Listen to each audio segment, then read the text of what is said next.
Hey, my name is Augustine Colebrook. I'm the principal at Midwifery Wisdom Collective. My focus is on big picture political movements that are happening within the profession, some of the controversial questions, and centering voices that are not being regularly heard. I'm Layla Wyatt. I am a traveling student midwife, learning midwifery from cultures and a lineage of midwifery throughout the United States. I'm here to center the voices of students to hear their calling, their pathway, why they chose midwifery, and even share a bunch of birth stories along the way. Greetings, I'm Jamara Amani. I am a midwife, a mom, and a social justice activist. I am here to challenge white supremacy, homophobia, transphobia, and anything that keeps people from being their best and living their best selves, as we have the human right to do. And I am looking forward to sharing stories of birth justice on this podcast. Hi there, this is Delmar Bowden. I am a non-binary, queer, transgender, Latinx midwife and full-spectrum doula. My focus is on increasing access and equity in midwifery care and midwifery education. Hello, my name is Angie Love. I am a community nurse midwife in Vero Beach, Florida at the practice of Midwife Love. I also do telehealth midwifery through MidwiferyX. I'm a mama, and I am committed to maintaining birth choices for all people and educating a future generation of midwives because we will not die out. So I am Angie Love, CNM, nurse practitioner, practicing in Vero Beach, Florida, doing telehealth in Utah and Florida as well. My pronouns are she and hers. My Vero Beach practice is called Midwife Love. It includes prenatal care, home birth, postpartum care, gynecology for all, and primary care. My telehealth practice is called MidwiferyX and includes provision of necessary prescriptions in Florida and Utah for all adults over the age of 16. And I am living in Vero Beach, which is occupied land. The Ais indigenous people lived here. So I'm with Margo Keane today. And if you want to introduce yourself. Hi, I am Margo Keane. I'm a former Florida licensed midwife. I was licensed for almost 3 years, and I worked with this beautiful, wonderful woman here for that entire time. She was also my preceptor for a few years before that. My pronouns are she and her as well. And I currently live in Fort Pierce, Florida. So just a little bit further south. Yes. Okay. So today we're going to talk about how to be resilient and how to avoid burnout, which are two sides of the same coin. I don't know if you watch it, but I love that show called The Midwife that's on BBC and on Netflix. Of course. It's based on the memoirs by Jennifer Worth about 1950s midwifery in East End, London. There's a quote on the beginning of every episode that says, "Why did I ever start this?" And it's a question I think that most midwives ask themselves sometimes, sometimes more often than not, after long nights and blurry eyes. I am really emotional, loving, weepy, happy, joyous, but also exhausted. So I was watching Call the Midwife, which sometimes I do after a birth, and we had a lovely birth that night, and I weep with happy tears remembering the birth and watching this show. 17 years I've been a midwife, 22 years attending births. So wow, there are 22-year-old adults that are walking the earth that have felt my hands at their birth. That's really intense, thinking about that. 22 years of hearing the sounds of birth, paying attention to the waves, being with women. And I think I'm up to about 947 babies in my career. Still blows my mind. That's a lot. Okay, so Margo, I wanted to start with you and tell me about your calling to midwifery. So I was a fairly young midwife. I felt the calling to midwifery around the age of 15. I was definitely still in high school. I knew that I wanted to be with birthing persons. I wanted to be in that birth process, but I knew I didn't want to go to medical school. That's all I knew. So I spoke with a guidance counselor and she's like, well, midwives are still a thing. And I had no idea that even existed. And I feel like that's kind of a thing that people don't really realize, that midwives are still around and still doing their thing. So I went to the Florida School of Traditional Midwifery, did their direct entry licensed midwife program. It took me about 3 years, almost 4, to finish completely. And then I became licensed in the state of Florida and started working for, Yeah. So when you first thought about being a midwife, Okay. that vision, what did you imagine? What did it look like that in your mind? What was it going to be like? So I feel like at first I had the same idea that a lot of people going into the birth field have, which is, oh, I'm gonna hold babies and I get to be with babies this whole time. And You really loved babies. I really loved babies. I loved the birthing process as well. Like I felt as though I wanted to be with birthing people as well, but that wasn't my true call. Like I wanted to be with babies and I thought that would be so much fun. As any birth worker could tell you, that's not the case. We get such a small amount of time with the actual babies. And so that I think was an adjustment period, realizing that it's not the babies that you're caring for, it's, your pregnant patients, and that you really have to have a heart to help people and help them through their childbearing year. And through my midwifery school, I definitely developed that love.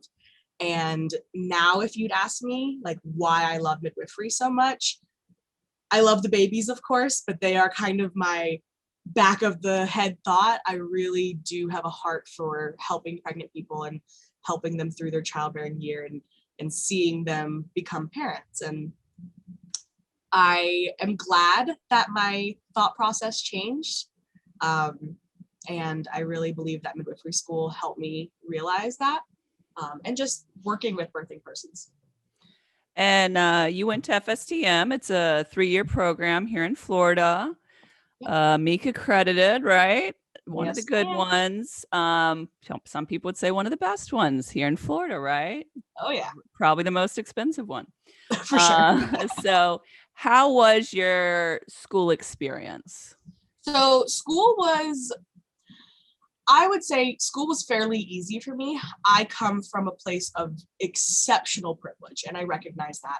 I was able to go to school while not having to work. My parents basically paid for everything, and I'm so grateful, and I recognize that privilege 100%. And so I really enjoyed my schooling process. I really enjoyed learning how to become a midwife.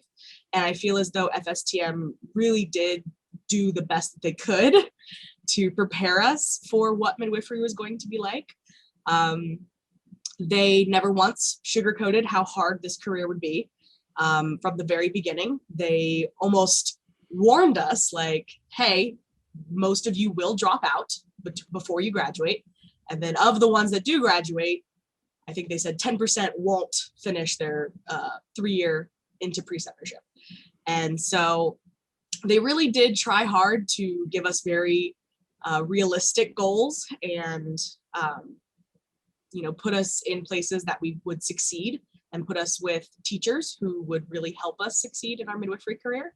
So I really loved midwifery school. I loved the environment. It's in the middle of Gainesville. It's such a cool little town. I got to live there for 2 years while I was going to school, so I really enjoyed it. It was definitely difficult. I feel like some people see the direct entry midwife program as like an easy way to get a midwifery degree in Florida, but it was by no means easy. We still took all of the rigorous courses like microbiology and chemistry and pharmacology and anatomy and physiology, and we did some hard science classes because that's what makes competent midwives. And I feel like the school is really trying hard to produce competent and confident midwives. Okay. Yeah. So did you feel like they prepared you adequately in the clinical arena?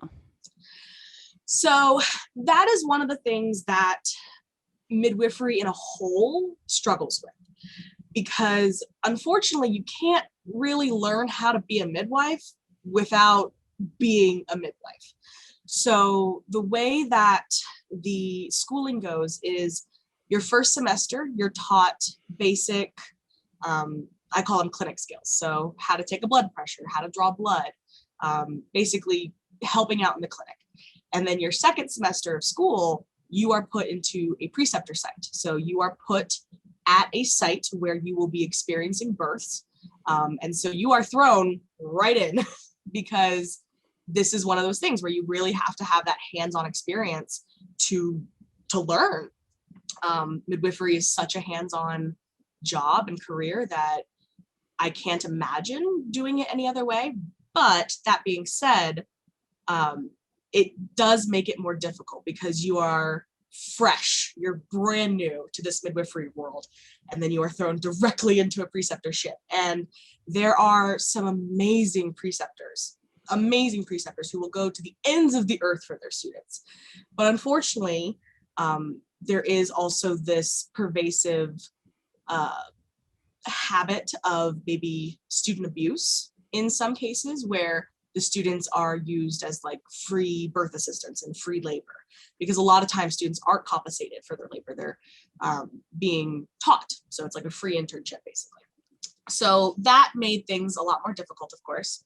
And so unfortunately, your preparedness for the real world and the real world of midwifery comes from your preceptor. So if you have a really great preceptor who really tries hard to, show you how things are and really give you a good idea, then yes, I feel like you are really well prepared. But sometimes I've seen students who have no clue what midwifery is going to be like after school, and then they're thrown in completely blind. So I feel as though I was adequately prepared because I had really good preceptors who did not sugarcoat anything and really tried to show me what on-call life was going to be like. And I think that is the hardest thing for people to come to terms with, is that on-call rigor. Yes. Yeah. Okay. How about emotionally? Did your school do anything to teach you about how to handle stress, how to be emotionally prepared for all of the sad stories or in-depth trauma that you might be hearing about? What did your school do in that area? We took some basic psychology courses, of course. We did take like a trauma awareness course. We did actually have a very interesting short, like 3-class segment on death and being like death doulas and working through the grief process. So I feel as though in the limited time that we had, the school did the best they could, but I truly don't believe that anything could really prepare you for how heavy this career can be. Midwives, since the dawn of time, have been gatekeepers. They have stood at the gate of life and death, always. And part of that is seeing death. And that is very difficult for a lot of people. And sometimes you're experiencing these wild emotions of both grief and joy, sometimes in the same moment. We've had patients who have finally given birth after many, many losses, and sitting with them in that joy of holding this brand new baby while also grieving with them for all of these previous losses. It's a very interesting dichotomy where you have to kind of sit in the middle. And so I feel as though sometimes a lot of midwives feel like they're being pulled in multiple different directions, and they have to work very hard to maintain their sense of self and not get lost with those currents of emotions.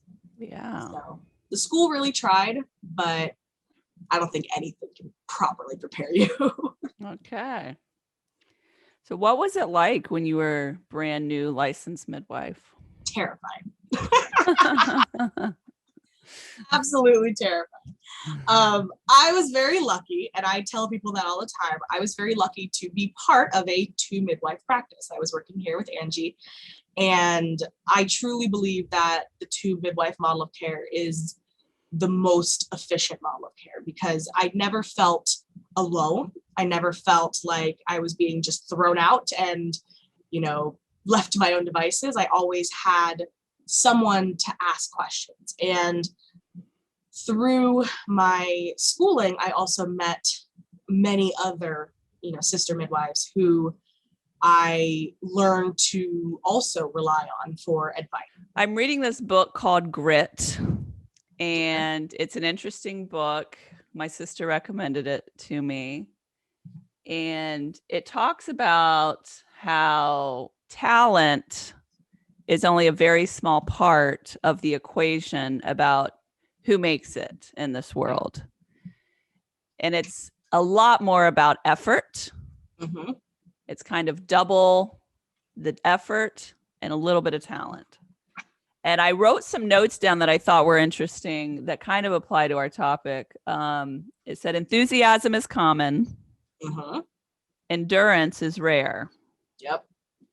And they talk about the difference between passion and perseverance. Some people have some passion, but then they don't persevere. And some people persevere and they lack their passion. Okay. So what were some of the challenges that you faced when you were a brand new licensed midwife? So I personally have struggled most of my life with varying degrees of anxiety, depression, feelings of self-doubt, things like that. So that did not go away when I got my degree. That did not go away after years of therapy. That's probably something I'm going to struggle with my entire life. So that, I think, really was the thing I struggled most with, was my confidence as a midwife. And it was hard because no matter what anyone told me, no matter who was telling me, I could be getting these glowing reviews from patients and glowing reviews from my preceptors and, saying everything was great, but I would still be hypercritical of myself and how can I do better and what could I have done better? And I think for me personally, that was the hardest issue to contend with. As I got more comfortable as a midwife towards like my 2nd and 3rd year, I was able to relax slightly, but I feel as though that hypercritical nature never really went away. And it was something that I really struggled with up to the end of my midwifery career. Yeah, the inner critic is what we call it, right? Yep. Your inner critic is strong. Oh, yes. Yeah. I feel like my inner critic is not that strong. My outer critic is a lot stronger. Fair. Okay, so I found this wonderful article. It's some new research. It just came out in 2021, Journal of Midwifery and Women's Health. And I'll post a link to it if possible. It was in the February of 2021. It's called Prevalence, Related Factors, and Levels of Burnout Among Midwives, a Systematic Review. So this research was actually what inspired me to think about burnout and resilience and to think about this might make a great podcast episode. So I thought we'd go along. I hit some highlights and we could discuss as we go. Absolutely. Okay. So they define burnout as a state of mental and physical exhaustion related to caregiving. Oh, yes. So midwifery is a whole lot of caregiving. Oh, yes. It involves the mental, it involves the physical, it involves late nights. So I think it's highly applicable. It says that burnout can jeopardize the quality of care. In 2019, the World Health Organization said it's an occupational disease and recognized it as an official medical diagnosis. Oh. So there's three different concepts in burnout. We have emotional exhaustion, or the depletion of emotional resources and feelings of physical exertion. We have depersonalization, which is where we get cynical and have indifferent attitudes towards others. And the third component is low personal accomplishment, reflected as dissatisfaction and low self-esteem. So those are the three components that are widely accepted. There are some factors that have been realized before, like high stress levels, an imbalance between your actual skills and what your obligations are, overwork, poor working conditions, long working shifts, a lack of support and resources. There's personal variables, both sociodemographic and personality related variables. Burnout has been associated with depression, inability to concentrate, health problems, and PTSD. So some of the unique aspects of midwifery might lead to burnout, like highly complex situations. And some studies have reported a very high risk of burnout in midwives, with many abandoning the profession because of dissatisfaction. So that's a big problem. I mean, we know that here in the US, we need a ton more maternity providers. We need a ton more midwives. All over the world, we need more midwives. So many of our healthcare goals could be achieved by having more midwives of all types all around the world. So if midwives are leaving the profession through burnout, we need to examine this both personally for ourselves and organizationally. How can we prevent this from happening? What would you like to add? So part of the issue that I noticed was that midwifery as a whole, especially here in North America, isn't as respected as a profession as it is, like, of course, in Europe. You know, in Europe, you have the midwifery model of care. That is what they do.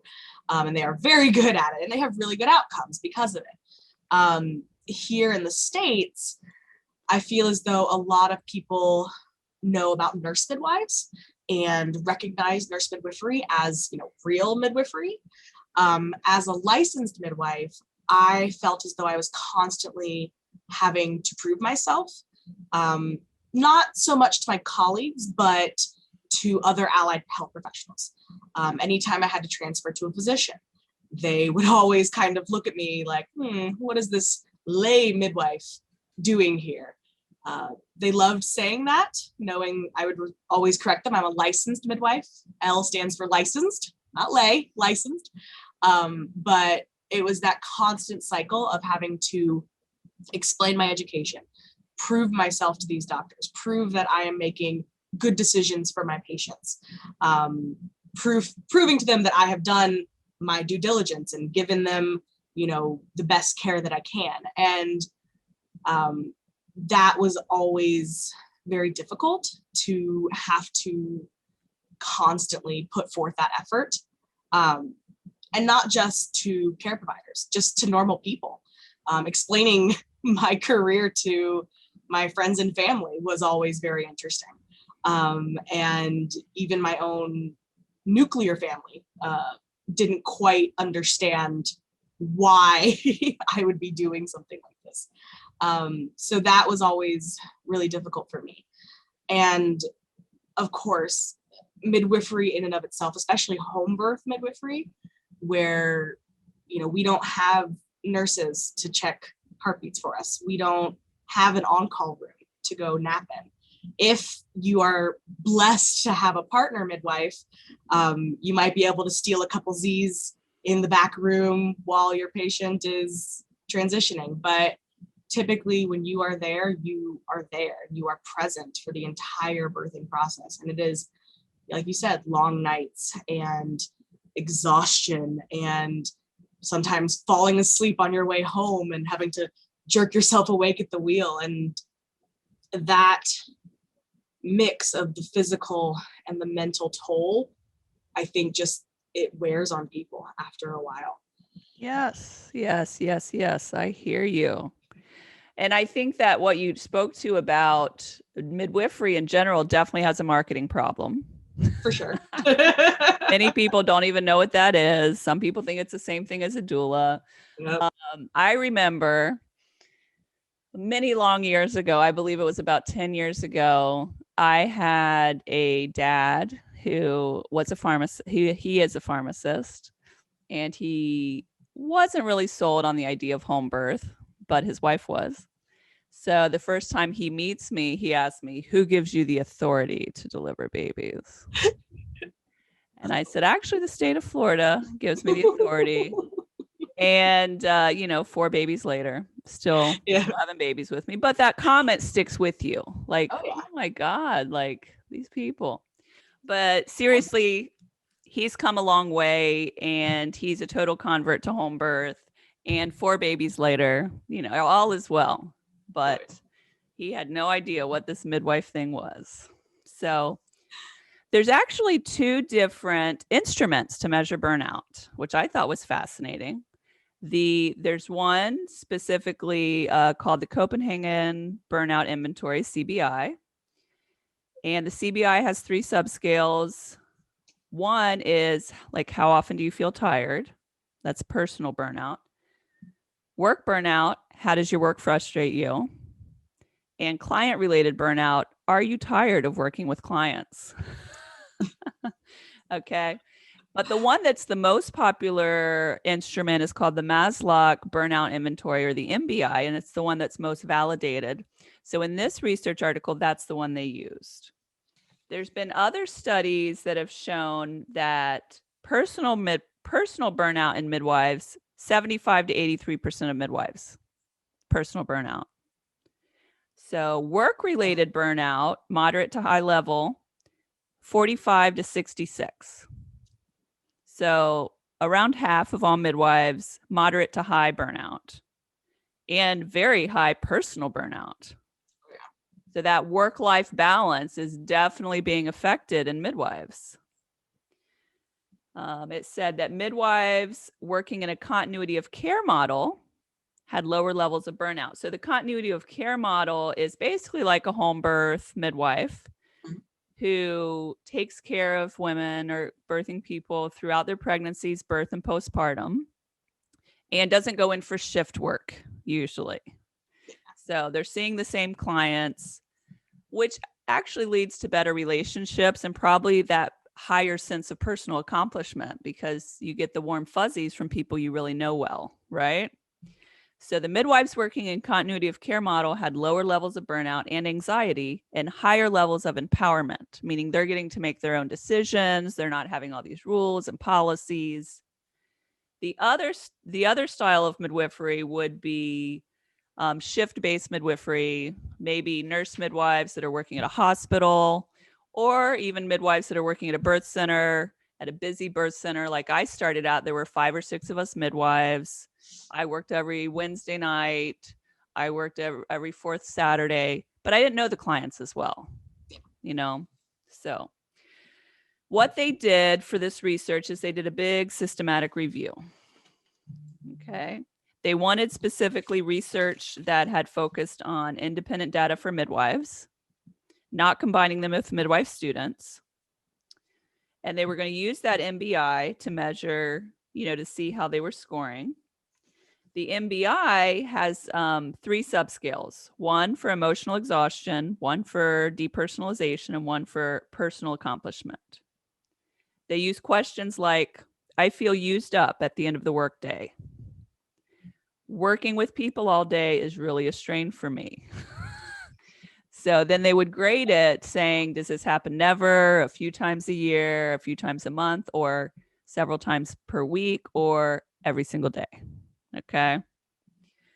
So as the result of all of their big searches, they found 27 articles that they analyzed. The total number of midwives in all of the studies was 5,612. And now we're going to go into the results. Interestingly enough, midwives aged less than 40 years have a higher frequency of experiencing a higher level of burnout. Now, Margo, you're young. What do you think about that?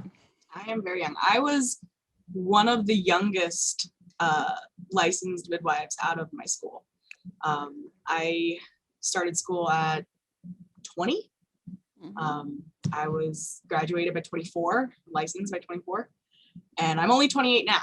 So yes, I'm very young.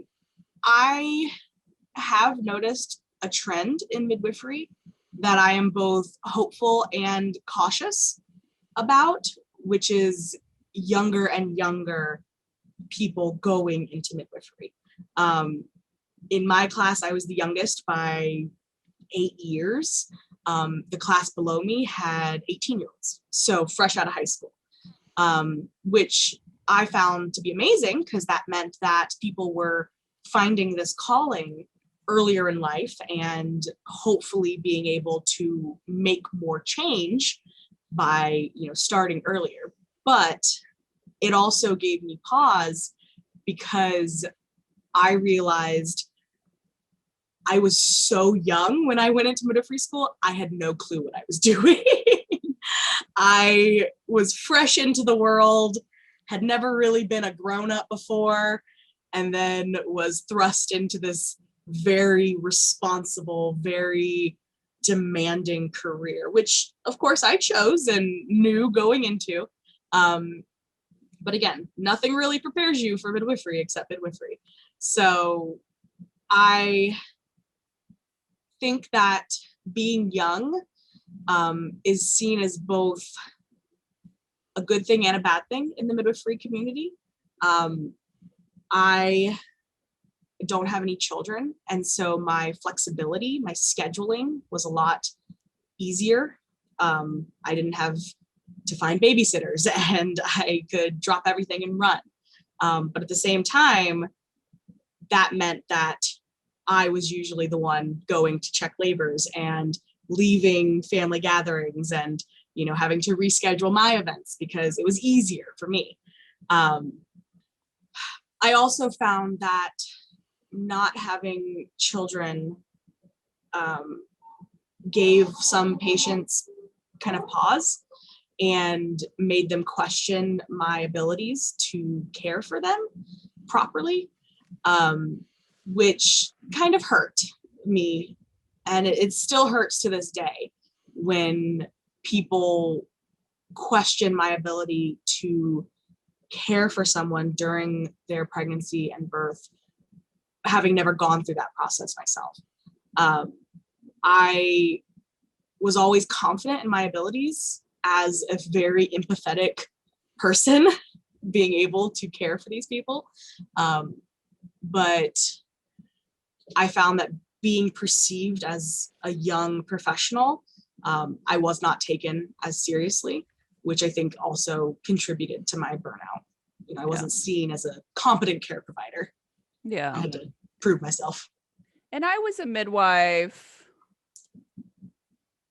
for 6 years before I had my first child. So I felt some of that too.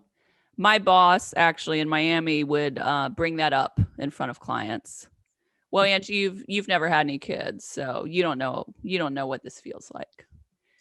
So that was a little disheartening, and I may not have known what it felt like, but I was a midwife for a while, and I had been an L&D nurse for 5 years, so I certainly had a lot of experience about what seemed to work for lots of other people. Yeah. But I can definitely understand what you're saying there. So let me read some of the occupational factors they found led to burnout.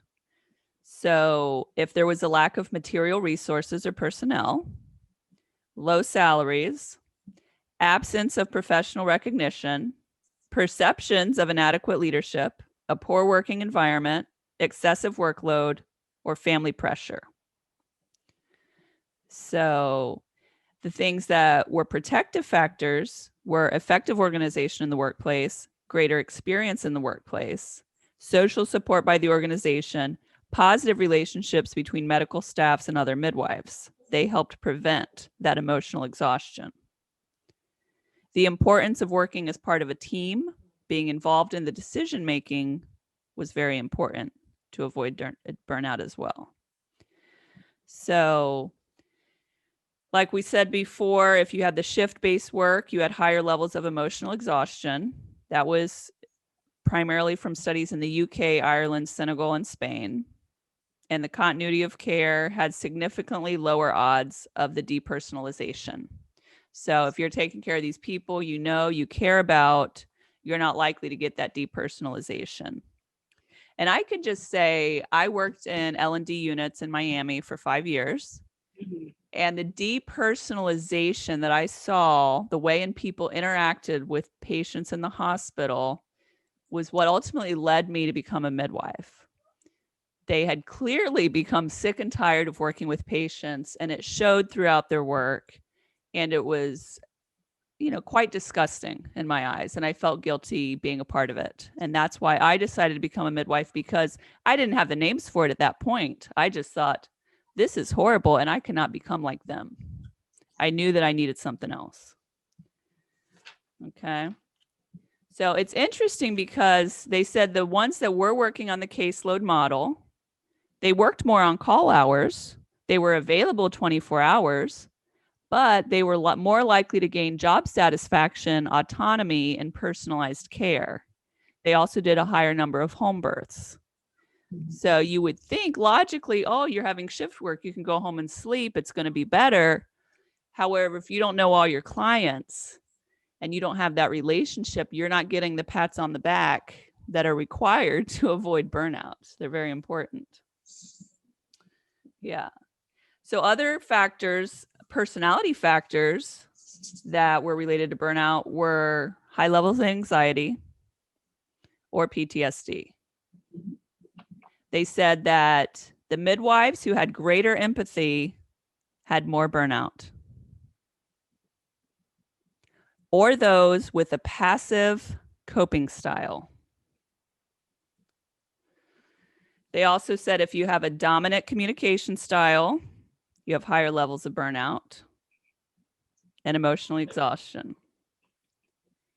If you're someone who is kind of like more collaborative, communication, more cooperation, you have less burnout, or even submissive people have less burnout. The more assertive you are, apparently, more burnout. What do you think about that, Margo? Angie keeps looking at me and giggling because she just described me to a T. If the shoe fits. I didn't make this up. If the shoe fits. I am an extremely dominant yet empathetic person. I feel everything. I am so painfully empathetic that I feel every single emotion that my patients feel. I have laughed with patients harder than I have ever laughed with anyone else, but I have also bawled my eyes out at births. And I feel as though a lot of our patients really appreciated seeing that emotion because they knew that I was invested in them and they knew that I truly cared about them. But at the same time, I truly cared about every single one of my patients. I could probably go through my list of births that I have and tell you intimate details from every single birth. And so that definitely took a toll. Keeping all of those stories with me and keeping everything, every feeling, every emotion, every ounce of happiness and pain that our patients threw at us, which is a lot over the childbearing year, it wears you down after a while. And, some more rapidly than others. It was only 3 years for me. And that seems like a blink of an eye, really, in midwifery terms, but it just it wore me down. And I am a very talkative, rambunctious person. And, I've been told I can, captivate a room and take over a conversation. And it's very interesting to hear that those are the most prevalent reasons for burnout. And it's just like looking in a mirror. Well, it's interesting. And, you said you came into this profession with high anxiety. Oh, yeah, for sure. And so it's kind of like a recipe, a recipe for burnout. So interestingly enough, we talked about what burnout entails. The midwives primarily experience two concepts of burnout: the emotional exhaustion and the low personal accomplishment. Midwives in general did not experience that depersonalization. So that's really nice to hear, is that we may be getting burnout, we may be emotionally exhausted, but we're still treating our clients as people. Yeah. So for you, Margo, do you feel like it was more of the emotional exhaustion or the low personal accomplishment, or both? For me, it was definitely more of the emotional exhaustion. I always felt fairly accomplished in my career. I had patients who absolutely loved me and requested me specifically. And, I always felt like I was always well loved and well appreciated in the community. But that emotional exhaustion is real, and it was hard. I would come home after births and just sob for an hour.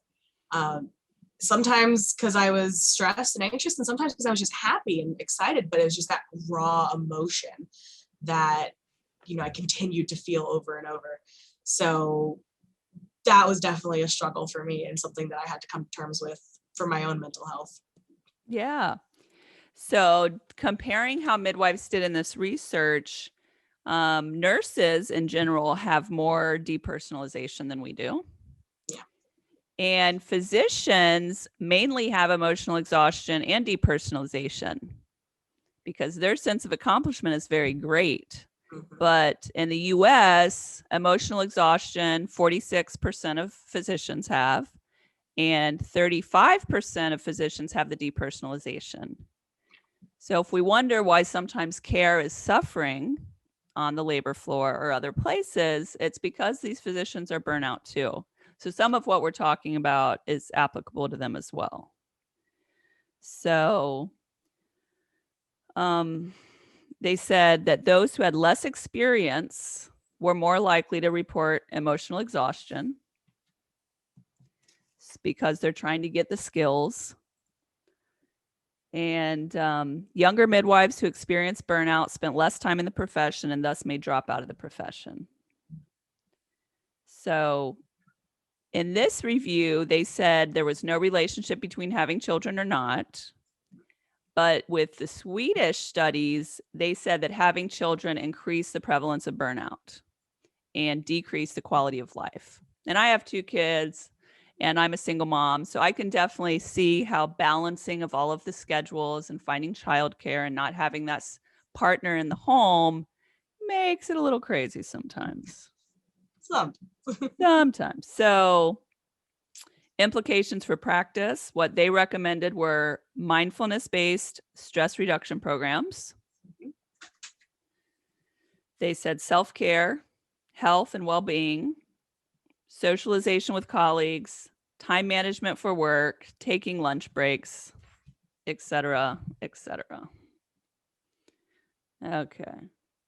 So during your years as a midwife, how was your professional support and your home support? So my professional support, I feel like we have a really good community of midwives here in South Florida. Angie has actually trained most of the midwives in South Florida. A lot of them, not most. A lot of them. I feel like though everyone, it's like 10 degrees of separation to Angie Love. But so we have a pretty strong community of, midwives here in our area who are always willing to help or lend a hand or even just, an ear to listen to, hey, I have this really interesting case. Can you help me? Like good peer review. So that I always felt really was strong, and I really appreciated that. My home support, I do have a partner, my husband, Andrew. He was always very supportive of my midwifery career. He would pick up the slack whenever I needed him to. So I'm very grateful for that. My extended nuclear family, my parents, my brothers, they were supportive. They did not quite understand what or why I would be putting myself through all this craziness, as they said, because they were usually the ones I was running off at. Sorry, gotta go, bye, baby time. So that I never quite got that full unconditional support from them, which was hard. But I feel as though I was being supported the best I could be. My downfall ultimately was my own personal demons, and my mental health and my empathy. Man, it really took a toll after a while. So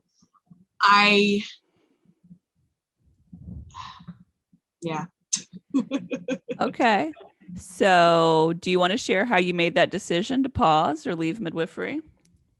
Yeah, let me think. So I fell into a pretty deep depression at the end of 2019. I definitely noticed that I was struggling. I went back to therapy. I started taking medications to help, and I really did a lot of soul searching, and I realized that the weight and responsibility of being that primary caregiver for essentially two patients. You have two human lives, sometimes three if we're having twins. You have two human lives in your hands at any given time, and multiply that by however many patients you have in a month, and it's a lot of responsibility. And I was having a very difficult time being the person responsible for these humans. That weight of responsibility started really affecting my mental health. I became depressed. I became extremely anxious. So much so that every time my phone would ring, I would have a little mini panic attack because I thought, oh God, baby time. And I, after months of going through that, realized this cannot continue. And I think around November of 2019, I met with Angie and said, look, this is not going well. And I think at one point you looked at me and you're like, yeah, I can tell. We need to talk about this, kid. And I'm like, yeah, I know. So maybe the panic attack before birth. I mean, that was maybe a sign. Something. And it was so hard. It was the hardest decision that I have ever had to make in my entire life. I love midwifery so deeply. It is truly my passion. Birth work fulfills me in a way that I don't think anything else can, because birth work is so different from any other type of work on this earth. But I always equated birth to a drug. A lot of midwives talk about birth being addicting and, wanting to go more and wanting to be with pregnant people. And for me, it was very addicting, but just like a lot of other drugs, it was not good for me.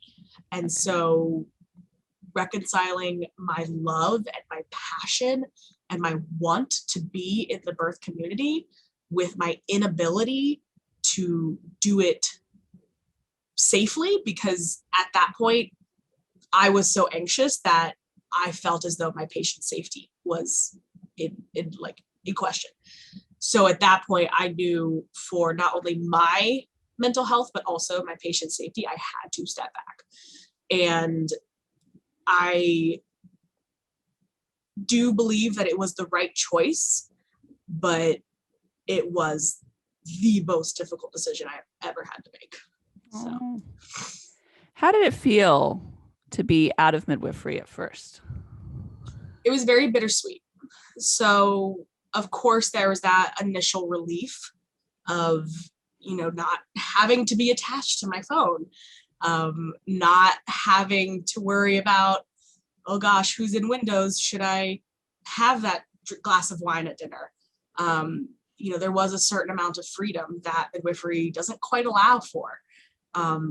So that was really nice, but I also miss it every single day. And I've been looking for ways to kind of sneak back in. Okay. We just had a friend give birth recently with Angie, and I was able to be there, and it was just like I remembered, and it was everything I ever wanted. And it truly reminded me that I do truly love birth work, but going back as a primary care provider, I don't know if that would be beneficial to my health. Okay. So how would you advise new midwives or student midwives from your experience to avoid burnout? So my go-to recommendation for either aspiring students or current students is, if they have the ability, do doula work. Become a doula. Become an amazing doula, because it is such a core aspect of what we do as midwives, but it also gives them a taste of that on-call life. It gives them a sense of redoing their schedules and having to run out of family gatherings, because babies don't wait. No, they don't. They don't. They have their own schedule and they come when they want to. So I think Angie's heard this joke a million times, but I would tell patients that I became a midwife because I'm not a very good doula. And I became a better doula as being a midwife. You learn those comfort skills, and you learn to sit with your patients and just be there for them. But I feel as though having that initial toe in the water of birth work, where they're not the person making the calls, they're not the person responsible, they are just there for emotional support, that is really beneficial. And the students that I have guided into that field through doula work, I've had a few of them come back to me and say that it did help them prepare, or at least gave them a better idea of what it was going to be like. And if possible, but even before going to school, contact your local midwives, figure out who is in your community. I was here in this area as a student in high school, and I had no idea Angie lived 20 minutes from me. You were up here practicing doing your thing. And, I had no clue. So I always encourage people to find who is in your community and find out what birth looks like where you live. Do you have only home birth midwives, or do you have birth centers that you could possibly help out at? Yeah. So based on this research study, it seems to be saying if you are very highly empathetic and you have high anxiety, this may not be the career for you. Yeah. It's going to be too much. Yeah. Which is harsh to say, but if it saves people time and money, then I think midwifery does require someone to keep a very cool head during a lot of stressful situations. Absolutely. So how about any ideas for boss midwives to decrease burnout in their employees or their partner midwives? So one of the issues that started to affect me later on in my career was that I was primary midwife on call, always, which was great for learning. I was still learning at that time. And I got a lot of triage practice, and I got a lot of times where, I maybe went to the birth a little too early and probably could have waited, and learned a lot from that. But constantly being on call 24/7, like I would tell people, I don't get a break unless we build it in. And Angie, for as long as I've known you, has always had her July off. Everyone knows Angie takes the whole month of July off, and it's built in. Everyone knows it. She makes an announcement every year around November, like, hey, I'm going out in July. If you don't want to have a baby, then use protection. So having that built-in time, I feel as though really gave you something to look forward to. And I never really had that built-in time. I would take maybe a week here, a week there to see family, do vacations, but I never had that solid break. And I don't think everyone needs that. But if you are finding that your employees are maybe getting burnt out, or you feel as though they might be, having some designated time where you can turn off your phone, walk away, not worry about your patients, and know that they are being taken care of and being safe. Those few moments where, you would take call were the best nights of sleep I ever had. Because I knew that I had a competent, confident midwife partner who knew what decisions were being made and would call me if they needed me.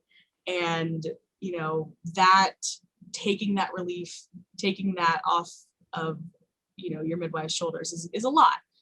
And there are solo midwives who do not get that is me currently.